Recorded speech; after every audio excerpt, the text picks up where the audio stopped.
हलचल नहीं। मुजफ्फरपुर हमारे नेता और देश के यशस्वी गृह मंत्री आदरणीय अमित शाह जी 5 नवंबर को मुजफ्फरपुर के धरती पर पधार रहे हैं। हम सब के लिए काफी गौरव का विषय है कि हमारे बीच हमारे नेता और देश के गृह मंत्री हमारे मिट्टी पर आ रहे हैं। उनके सभा को ऐतिहासिक बनाने के लिए भारतीय जनता पार्टी के एक कार्यकर्ता जी जान से लग गए, क्योंकि वो इलाका कांटी विधानसभा क्षेत्र का इलाका है जहां उनका कार्यक्रम होना है। कांटी के लोगों के लिए प्रतिष्ठा का सवाल है और हम लोग पलक बिछाए हुए हैं कि कैसे अपने गृह मंत्री का स्वागत करें। जनसंपर्क अभियान जारी है। गांव-गांव में कार्यकर्ता एक दूसरे को बता रहे हैं कि आदरणीय अमित शाह 5 तारीख को पताही हवाई अड्डा आवेंगे और हम भी लगातार सभा बैठक जनसंपर्क के माध्यम से लोगों को इस संवाद को, इस न्योता को लोगों में दे रहे हैं। और आगामी 5 नवंबर का जो पताही का कार्यक्रम आदरणीय अमित शाह जी का होगा, ऐतिहासिक होगा और उस दिन बिहार को एक नया संदेश आदरणीय नरेंद्र मोदी का नया संदेश अमित शाह जी हम सबको देंगे। और निश्चित रूप में अमित शाह जी का ये दौरा न केवल भारतीय जनता पार्टी बल्कि देश के लिए भी काफी प्रभावी, काफी लाभदायक होगा।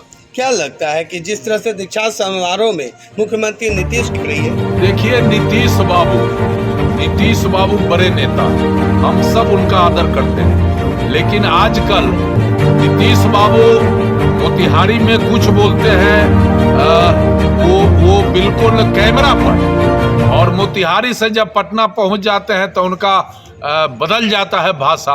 तो इस पर बहुत कमेंट करने की जरूरत नहीं है, एक एक समझ रहे हैं। और लालू जी ने तो शुरू में ही आदरणीय नीतीश बाबू को पलटू राम और सल्टू राम कई ऐसे शब्दों से उनका नामकरण किया था। लेकिन हमारे तो सम्मानित इस राज्य के मुख्यमंत्री हैं, हम लोग तो मर्यादा में उनका सम्मान रखते हुए बात करते हैं। लेकिन नीतीश बाबू जो ये पलटते हैं अपने वक्तव्यों से, ये लोग अब भली भांति समझ गए हैं और इससे कोई असर कहीं नहीं पड़ने वाला है, क्योंकि इस देश और इस राज्य के विपक्ष के पास न तो उसका नियत साफ है, न कोई पब्लिक के लिए एजेंडा है।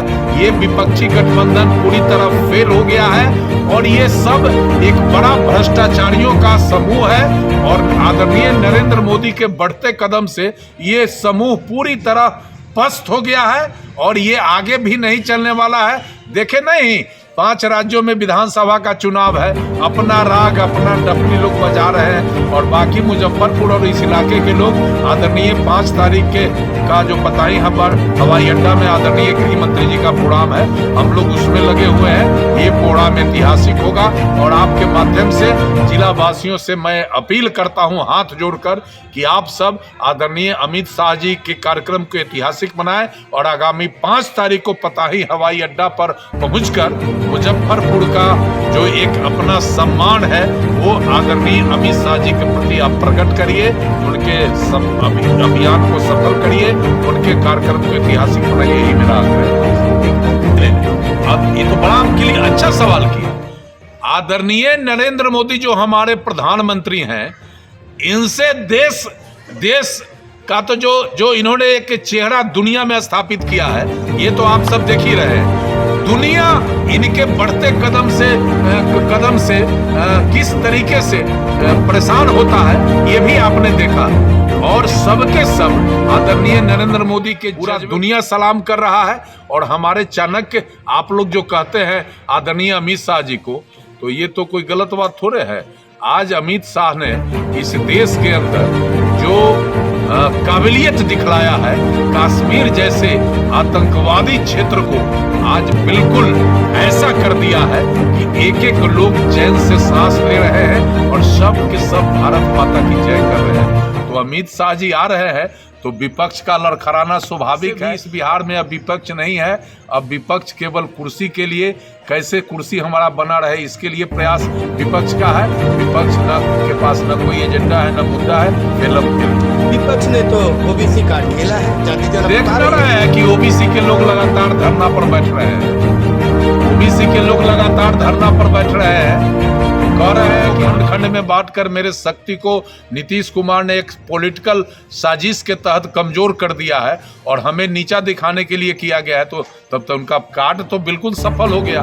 जिस कार्ड को उन्होंने दूसरे के लिए खेला था वो उन्हीं के गले पर पड़ गया। क्या लगता है ये घबराहट में ऐसे टोटल ये फेल हो गया है। और मानसिक रूप से भाई उम्र तो सबको सता देता है। हमारे आदरणीय लालू जी और आदरणीय मुख्यमंत्री नीतीश कुमार जी दोनों का उम्र कहाँ है, और उम्र के इस पड़ाव पर तो थोड़ा घबराहट, अलूल जलूल बोल देना, यहाँ कुछ बोलना वहाँ कुछ कहना, ये तो स्वाभाविक प्रक्रिया है। क्या लगता है पिछली बार की तरह इस बार भी कैलकुलेट की तो भाजपा में तो नहीं आएंगे? देखिए भारतीय जनता पार्टी में तो नो एंट्री का बोर्ड पहले ही लग गया, यहाँ जगह नहीं है।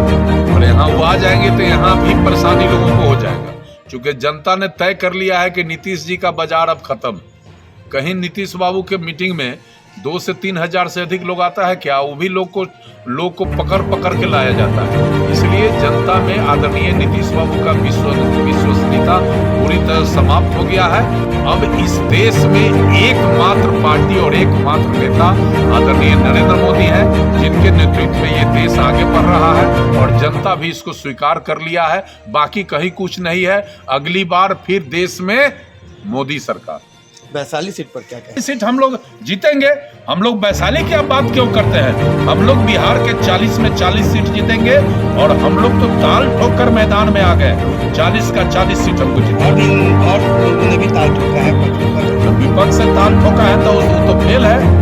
विपक्ष का तो नेता फेल है। विपक्ष का तो नेता फेल है। और इस देश में अब पक्ष और विपक्ष नहीं, इस देश में 81% और 81% हिंदू और हिंदुत्व और सनातन एक साइड और 19% लोग एक साइड है। तो अब तो 81% लोगों का हिफाजत बढ़िया से हो, हम लोग तो इसके लिए दिन रात किए हुए। तो माना जाए कि सनातन के लिए, सनातन के लिए, सनातन धर्म मानने वाले 81% लोग हैं और बहुमत के आधार पर टोटल चीज होता है। तो इसमें दो मत कहाँ है? 81% वाले लोग को निश्चित रूप से सत्ता में बड़ी भागीदारी होगी। और हमारा ये नहीं है कि 19% लोगों को छोड़ देंगे।